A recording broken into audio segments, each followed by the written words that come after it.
এখন থেকে দাগে দাগে নামজারি জমাভাগ বন্ধ হয়ে গেল। ওয়ারিশ সূত্রে ভাগ করলে বন্টননামা ম্যান্ডেটরি বা বাধ্যতামূলক। ভূমি মন্ত্রণালয় থেকে একটি পরিপত্র অলরেডি জারি করা হয়েছে গত 11 ফেব্রুয়ারি 2025-এ। সেটি পরবর্তীতে আবার সংশোধন হয়েছে, একই স্মারকে প্রতিস্থাপিত হয়েছে। এখন থেকে দাগে দাগে নামজারি জমাভাগ বন্ধ হয়ে গেল। দ্যাট মিনস যারা বন্টননামা আগে করতে পারেনি সে সমস্ত পরিবারের মধ্যে জায়গা জমি নিয়ে নানা রকম ঝামেলা, ঝগড়াঝাটি, কনফ্লিক্ট বা অশান্তি আছে। সে ফল লাইক ধরুন ভাইয়ে ভাইয়ে, বোনে বোনে বা ভাই বোনদের মধ্যে কোন রকম ইউনিটি বা আন্ডারস্ট্যান্ডিং নেই। তারা একটি সিদ্ধান্তে আসতে পারছে না বা এক জায়গায় সামিল হতে পারছে না বা ডিসিশনে বা একমত হতে পারছে না বা ইনডিসিশনে ভুগছে যে কে কোন জমিটার কোন অংশ খাবে, ভালো জমিটা কে নেবে, রাস্তার পাশে বা বাজারের পাশে বা প্রতিষ্ঠানের পাশে জমিটি কে ভোগ দখল করবে, এই সিদ্ধান্তটা নিতে পারছে না। সেই সমস্ত ফ্যামিলি মেম্বারদের জন্য আমি বলছি যে আপনারা দাগে দাগে সম্পত্তি খারিজ করে নিন। সেফল লাইক ধরুন যে কারো পিতা যদি দেখা গেছে যে 17টি দাগে জমি রেখে গেছে, তো 17টি দাগের তাদের ওয়ারিশদের প্রত্যেকটা দাগে দাগে তাদের হিস্সা আছে, মালিকানা আছে। এখন একটি দাগে আছে 5%, একটি দাগে আছে 11% সম্পত্তি, আর ভাই বোন আছে 4 থেকে 5 জন। এখন যদি এই 4-5 জন মিলে ওই 5% জায়গাকে ভাগ করে তাহলে 1% জায়গা করে পড়ে। তা তো এই 1% নামজারি করে সে কি করবে? এই 1% নামজারি করে সে কি করবে? দ্যাট মিনস সেই দাগে দাগে নামজারি করাটাও এখন বন্ধ হয়ে গেছে। দাগে দাগে নামজারি করে তবুও অর্থাৎ কিছু একটা করা যায়। I mean something is better than nothing.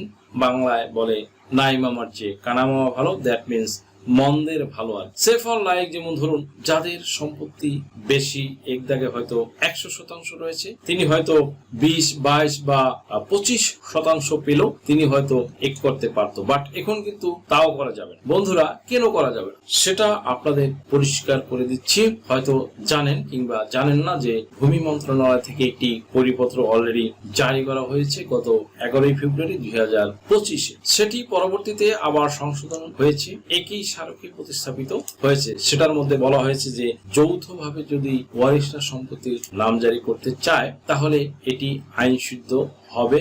বুঝলেন তো? তাহলে আইনি কোনো বাধা থাকলো না, তারা যৌথভাবে একত্রে নামজারি করতে পারবে।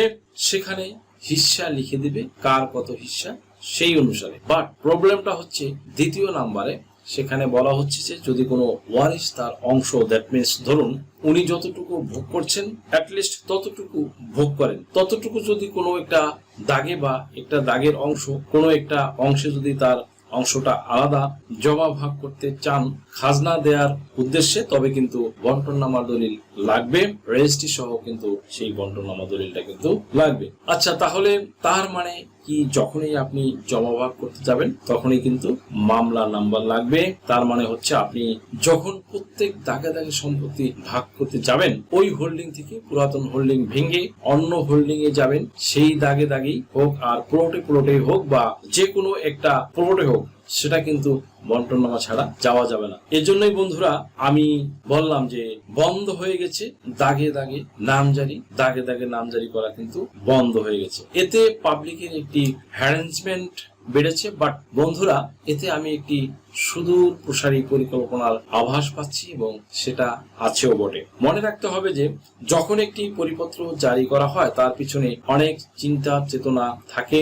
সেই চিন্তা এবং চেতনাটা কি বন্ধুরা? ধরুন সে ফর লাইক আপনারা দুই ভাই, একটি সম্পত্তি আছে, 50% একটি মাত্র সম্পত্তি মনে করুন আছে। আপনি হয়তো বলবেন যে একটি সম্পত্তি 25% আমার আর 25% আমার হচ্ছে বড় ভাইয়ের, ঠিক আছে, কোনো সমস্যা নেই।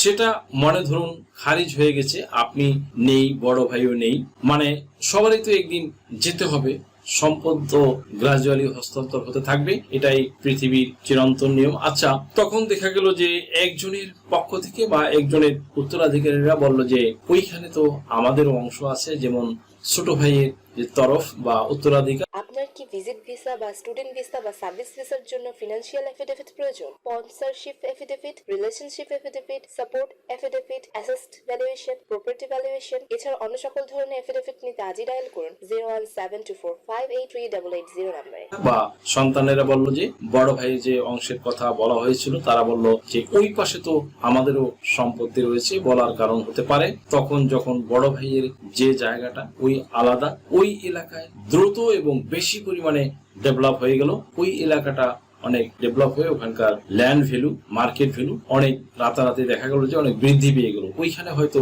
জমির হয়তো 25 লক্ষ টাকা ডেসিমেল, আর ছোট ভাইয়ের যে তরফটা বা পোর্শনটা থাকে সেখানে হয়তো মাত্র 5 লক্ষ টাকা ডেসিমেল। বাট যখন তারা ভাগ করেছে তখন কিন্তু এত টাকা দাম ছিল না, বরং হয়তো বেশি ছিল। তখন সব মিলিয়ে সর্বসাকুল্যে হয়তো বা 20 লাখ টাকা দাম হবে, সেটা ঠিক আছে। বাট এখন 1% জায়গা দামে হয়তো বা দেখা গেছে সেফার প্রায় 25 লাখ টাকা হয়ে গেছে ওই পাশে। আর তখনই সমস্যাটা শুরু হবে, প্রবলেমটা ক্রিয়েট হবে। এবং এই জন্যই কিন্তু পরিপত্রে বলা হয়েছে এরকম, দ্যাট মিনস পরিপত্রে এই বিষয়টা কিন্তু ছাড় দেওয়া হয়নি, এই পরিপত্রে এই বিষয়টিকে ছাড় দেওয়া হয়নি এবং একদম ক্লিয়ার করে বলে দেওয়া হয়েছে যে যারা দুই ভাই আছে একটা দাগে যাদের সম্পত্তি রয়েছে তাদের সম্পত্তিগুলো নামজারি করে নিতে পারবেন, হিসাব বসিয়ে এটা কিন্তু বলা হয়নি। আর না বলার কারণেই হলো এটি যে ভবিষ্যতে যেন কোনো প্রবলেম ক্রিয়েট না হয়, ভবিষ্যতে কোনো প্রবলেম অ্যারাইজ না হওয়ার জন্যই এই পরিপত্রটা জারি করা হয়েছে। নট অনলি দ্যাট বাট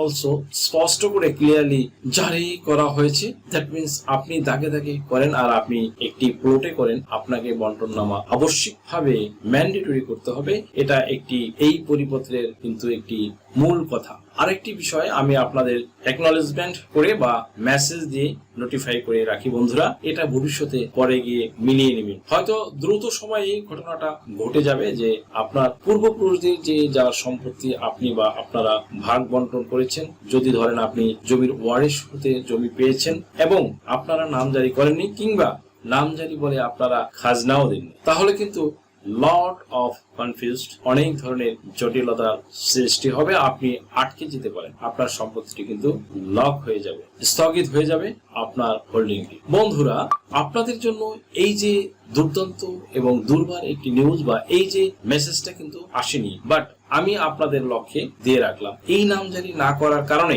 উত্তরাধিকারীদের সম্পত্তি লক বা স্থগিত হয়ে যাবে। আজকের যে পরিপত্রটি জারি হলো, এই পরিপত্রটি তার একটি প্রথম স্টেপ। আজকে যে পরিপত্রটি গত 11 তারিখে যে পরিপত্রটি জারি হয়েছে, এটি তার হচ্ছে প্রথম ধাপ। বা মনে রাখবেন, কারণ এখানে বলা হয়েছে খারিজ করতে হবে যৌথভাবে অথবা ভাগ করলে আপনাকে বন্টননামা করতে হবে, বন্টননামা না করে আপনি ভাগ করতে পারবেন না। ঠিক আছে বন্ধুরা, বুঝলেন তো? অ্যানাদার থিং যেটি, সেটি হচ্ছে যে আপনি যদি খারিজ বা আপনার ওয়ারিশান সম্পত্তি যদি খারিজ না করে, আপনার নামে খাজনা না করে, ওই জমা ওই খতিয়ান লক খাজনা দিতে পারবেন না, বন্ধ হয়ে যাবে। সুপ্রিয় দর্শক মণ্ডলী, আশা করি বুঝতে পারলেন যে কি কারণে কেন দাগে দাগে খারিজা বন্ধ হয়ে যাবে।